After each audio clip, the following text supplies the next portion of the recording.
गुज़िरियल राति नामालूम हथियारबंदनि हथां शहीद थियल पुलिस एहलकार सगीर संजराणी जे पलांद में पुलिस कार्रवाई कंदे मोहम्मदाबाद ॻोठ सुल्तान कमालाणी जतोई में मुबैना जवाबदार शहजादो कमालाणी जतोई के घर ते ड्रोन ज़रिए हमला कया आहिनि। पुलिस ज़रियनि मूजिब कार्रवाई दौरान शहजादो कमालाणी जो भाउ अल्ताफ़ जतोई मारिजी वियो आहे, जॾहिं त हिकु औरत पिणु मरी वञण जा इतला आहिनि। वधीक टेलीफोन लाइन ते असांजे सचाई न्यूज़ जो नुमाइंदो राशिद सुमरो मौजूद आहे। जी राशिद, छा तफ़सीलात आहिनि, आगाह कजो। जी हाँ, बिल्कुल मां तव्हांखे ॿुधाईंदो हलां त गुज़िरियल राति नामालूम हथियारबंदनि हथां शहीद थियल पुलिस एहलकार सगीर संजराणीअ जे पलांद में पुलिस अॼु कार्रवाई कंदे मोहम्मद बाग ॻोठ सुल्तान कमालाणीअ जतोईअ में मुबीना जवाबदार शहज़ादो कमालाणी जतोईअ जे घर ते ड्रोन ज़रिए हमला कया।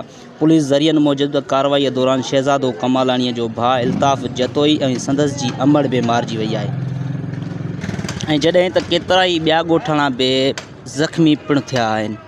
मां तव्हांखे ॿुधाईंदो हलां त जेको आहे सो कार्रवाई शहीद पुलिस एहलकार सगीर संजराणीअ जे जवाबदारनि मथां पिणु कई वई हुई। राशिद अली सुमरो, सचाई न्यूज़।